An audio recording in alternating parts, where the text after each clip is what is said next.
Today, I thought I'd give you a tour of my current studio setup. I'm going to give you a rundown of what gear I've got, how I've got it all linked up, and a bit about how I got here in the first place as well.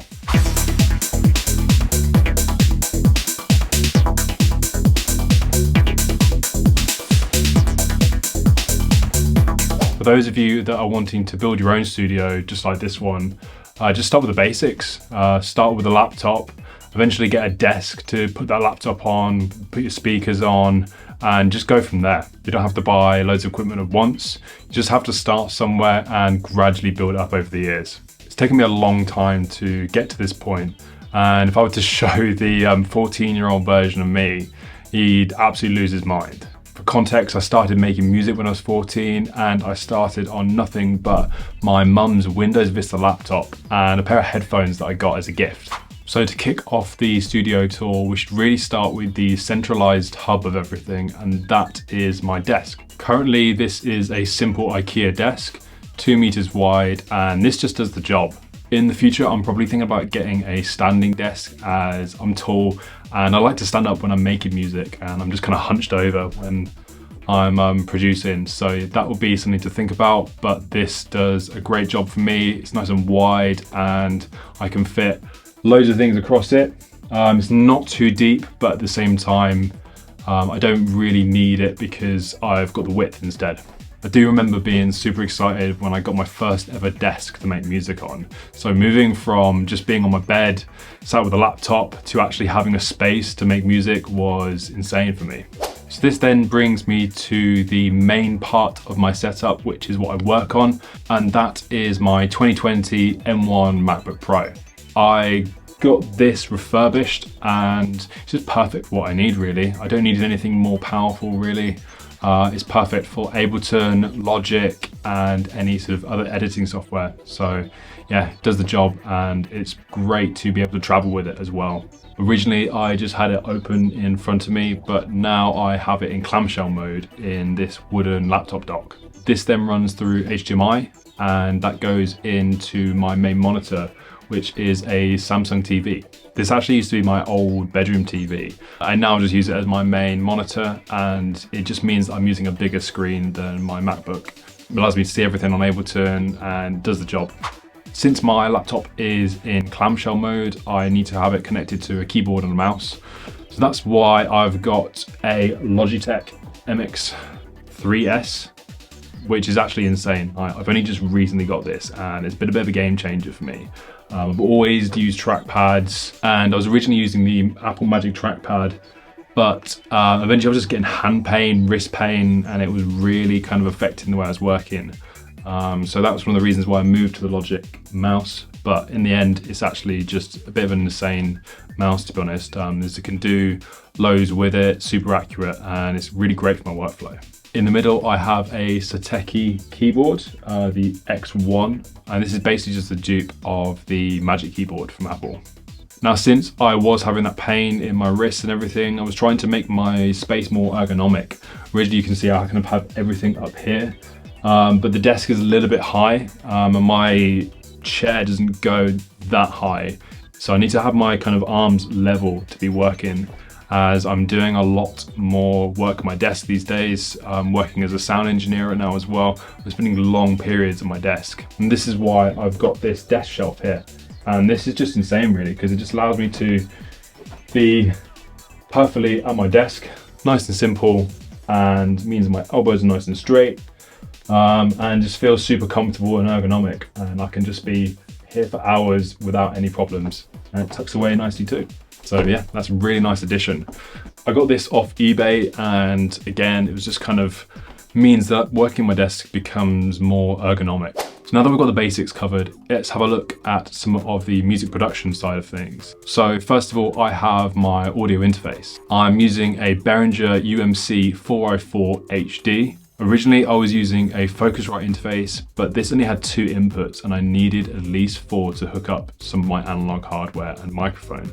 This is one of the best value interfaces I think you can get, because it's got 4 inputs, has a good sound, and the price point is really good for what it is. For my studio monitors, I have a set of Adam F5s. These are incredible monitors, and I absolutely swear by them. They have a great frequency response, and for a 5-inch driver, they have amazing low end. The mids and tops are really clear, and they use the classic Adam tweeter, which is used across all of their monitors. I appreciate that studio monitors are a really personal thing, and it does come down to a lot of preference, but I don't think I'd ever deviate from Adams. I just think they're amazing, they sound amazing, and so reliable. So staying on my desk, next up we have my MIDI controllers. And on this side here, we have the Novation Launch Key 25. It was my first ever piece of hardware, and it's great because it integrates with Ableton really well, as the pads allow me to control some parts of Session View. I can map all of the knobs at the top, and it's just everything you could ever want really from a keyboard, and using that on Ableton.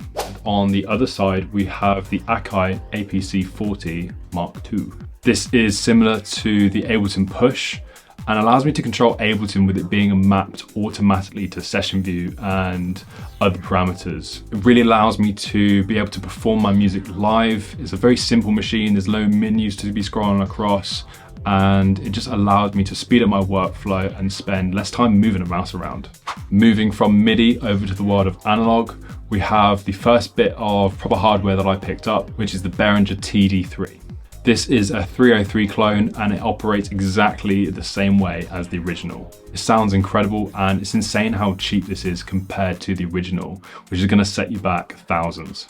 This really paved the way for me when I was working with analog hardware. It was really one of my first steps into moving to outboard gear and changing my workflow entirely to be more hands-on with my process. So then next to it, I have another Behringer synth, which is the Behringer Crave. And this is a semi-modular mono synth.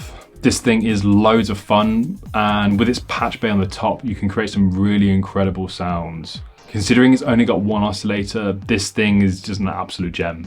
Next we have some more of my analog hardware, which is behind me on this 2-tier keyboard stand. On the bottom, we have the Korg Minilog XD. This synth is incredibly versatile, and I've used it loads across all my released music.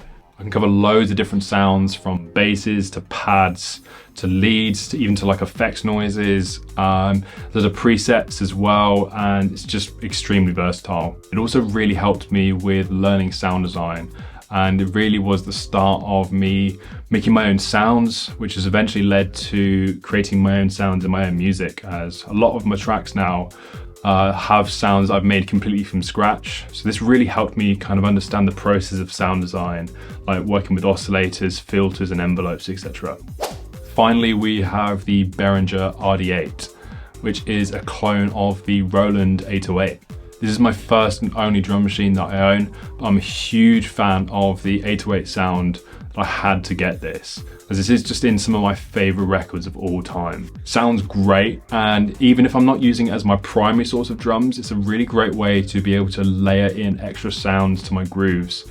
And it just has a really great tone and just loads of little features that can really help me be more hands-on and creative with these sounds. What's also great is that all of my hardware runs through USB, which means that I can connect it all digitally and sync it up without needing any sort of central MIDI hub. I've literally got all my cables into this USB hub here, and this just means that I can connect everything up and sync it perfectly to Ableton's internal clock. So finally, we have some honorable mentions on my desk. We've got this desk shelf, which is from AliExpress. It's just got a kind of a wooden effect, but it just means that I can keep things nice and organized. I've got an extra layer for storage, and I just cover up some of the cables as well. On top of it, I've got things such as this Pomodoro timer, and this is from Minimal Desk Setups. It's really, really useful having one on my desk because it just allows me to focus, set timers for really concentrated work, and really just keeps me in a whole state of flow, whether I'm working on sound engineering work, doing things for Syntho, or I'm doing my own artist production stuff. It's not that exciting, but I also have one of these monitor lights, which is really useful for just creating a bit of ambient light, reduces eye strain. I'm always working really late at night, so it just means that I'm not straining my eyes. It's not a big deal, but also does make a big difference. If I were to turn this off, you can just see how dark this area is. So like, it does make a huge difference.